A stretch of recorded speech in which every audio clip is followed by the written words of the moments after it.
Tamil Nadu's first political family is washing its dirty linen in public. It isn't anything new that DMK chief Karunanidhi's family had split even before the elections. Now with a horrible performance in the Lok Sabha elections, it's a whole new drama in Tamil Nadu. MK Alagiri is blaming his younger brother for the poor show, and Stalin seems to be playing the age-old trick of offering a resignation. What's worse is that the media is being attacked for showing their drama on news channels. Here's a report. DMK's poor performance adds to the family drama. The DMK has been undergoing a turbulent time over the last few years. Be it in the recent Lok Sabha or the assembly elections, their performance has hit an all-time low. The results have added fuel to the ongoing drama within Karunanidhi's family.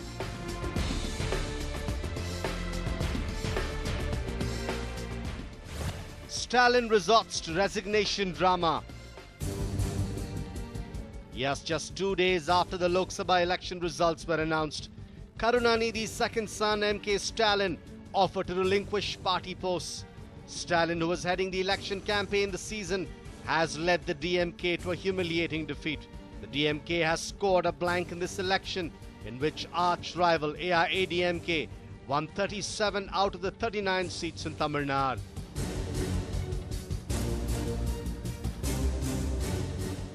Despite the poor performance under his leadership, DMK chief Karunanidhi has failed to accept Stalin's decision to resign. MK Alagiri claims all this was staged.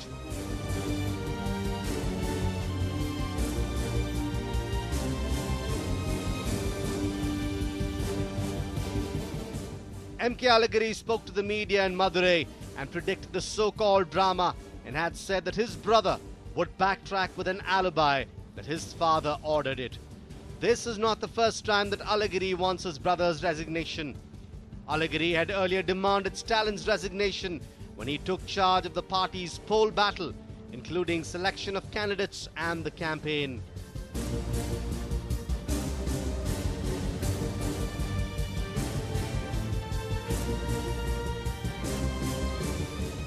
Karunanidhi defended his second son and claimed that it was true that Stalin had offered to quit, but dismissed reports in a section of the media that his son had tendered in his resignation.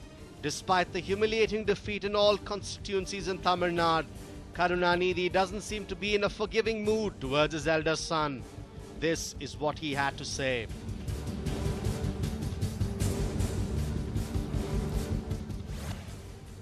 It's a long time since I and DMK have forgotten him. The party has lost twice or thrice even when Alagiri was in DMK. I don't want to talk anything more about him. The news about Stalin's resignation had spread across Chennai, and his supporters protested outside the leader's house, demanding that he continue in the party. This was when things went out of control.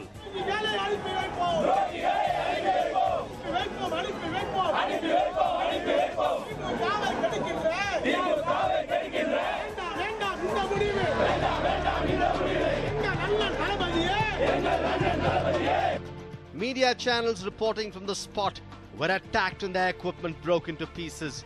The assailants were apparently upset over the coverage of some TV channels of Sunday's resignation episode. Some supporters even alleged that media channels were supporting MK Alagiri just because they had aired his press conference.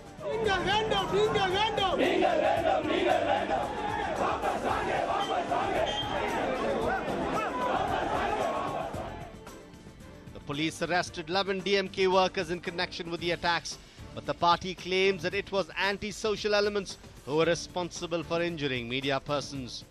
The party said that the offenders were not members of the party and suspect that some evil forces could have infiltrated into the crowd and created confusion. Stalin too tweeted about the same.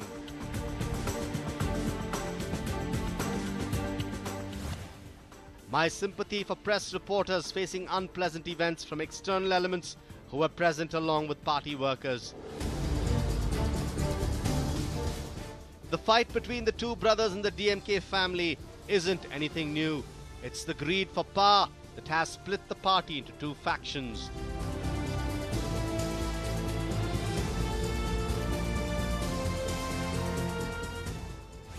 MK Alagiri, the rebel within DMK's family. He is considered to be one of the most rebellious of M. Karunanidhi's sons and has currently been ousted from the party. The man had married against his family's wishes, and that was the beginning of his on-off relationship with his father and the DMK.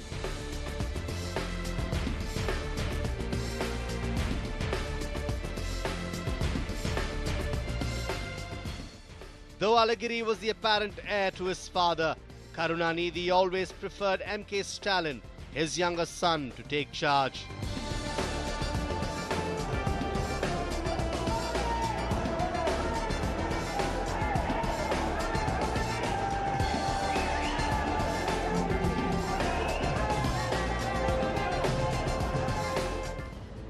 Alagiri is the second son of Karunanidhi and was born to his second wife Dayalu Ammal. He was a bank employee in Chennai before he was sent to Madurai. Alagiri was never publicly involved in party matters, but Karunanidhi did not want his children to cross swords and positioned Alagiri to run the DMK mouthpiece Murasoli. The clashes between Stalin and Alagiri supporters led to Alagiri managing the southern half of Tamil Nadu and Stalin looking after the northern parts.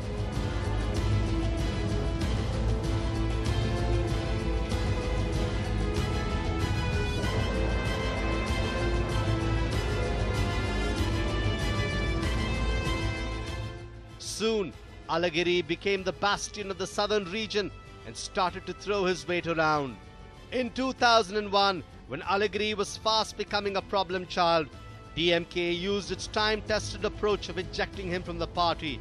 Karunanidhi had underestimated his son's reach.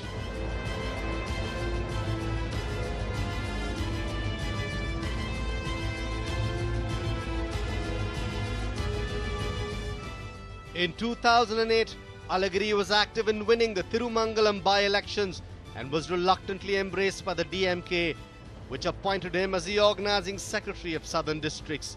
In 2009, he contested the Madurai Lok Sabha elections and became a cabinet minister of chemical and industries.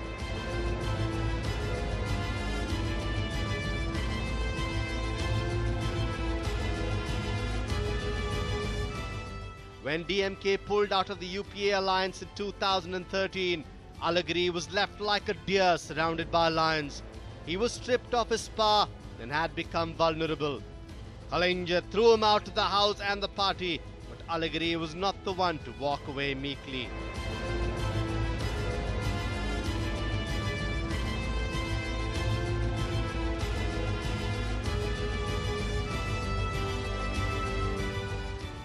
From meeting Prime Minister Manmohan Singh to superstar Rajinikanth, Alagiri had the DMK on tenterhooks. He has candidly supported Narendra Modi, hosted long-time rival Vaiko, and even lauded his chief adversary Jayalalitha, stroking the ire of the DMK High Command.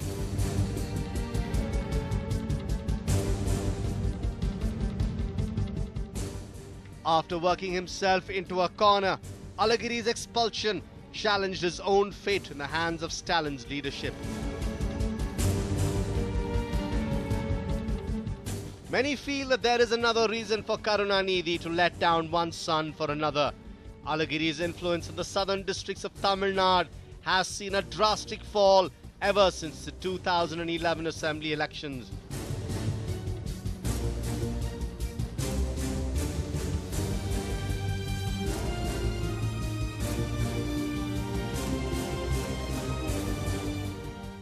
Alagiri was the undisputed leader in Madurai and southern districts for over 2 decades, but his district was disbanded and replaced with Stalin's supporters. His stronghold of men and infrastructure had been disrupted. Alagiri also has several cases pending against him.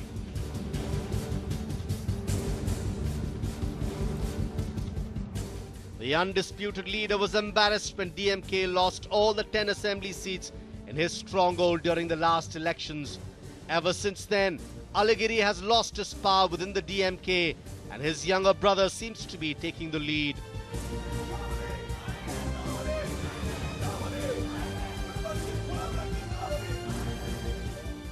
What's worse is that Karunanidhi had even made it clear that Stalin would be his political successor.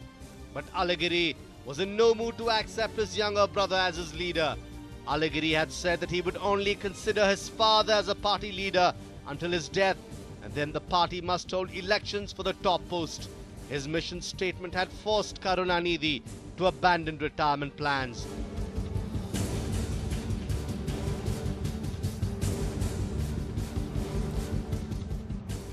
Alagiri has been successful for the DMK in the past, but now lacks the ammunition to prove his father wrong. Some even predicted that his long roller coaster ride with DMK has come to an end.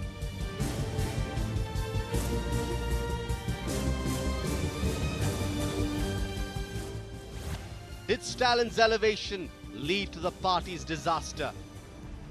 Kalaignar made Stalin his heir apparent, and nobody was going to change that, not even his family. Karunanidhi had even signaled to his party cadre and leaders that Stalin would be his successor.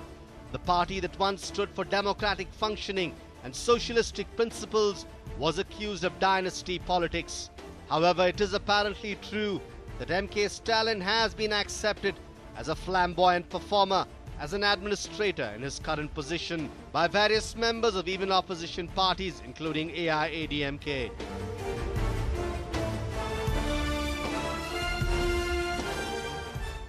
Stalin worked hard for the 2014 Lok Sabha elections and did his best through his campaigns. But the results prove that Stalin alone could not save his party's face in the hands of Amma Jayalalitha. The Tamil Nadu Chief Minister has swept the Lok Sabha polls, but NDA's super performance might not fetch her much at the centre. Jayalalitha is now looking at the 2016 Assembly elections, and if the trend continues, DMK might soon become history. So, what will Karunanidhi do now? Will he try and bring his sons together? Can Stalin and Alagiri create a miracle in Tamil Nadu? Or will the brothers continue to fight and split the DMK? Well, only time can tell. For now, the first political family of Tamil Nadu is facing a severe crisis. The News9 report.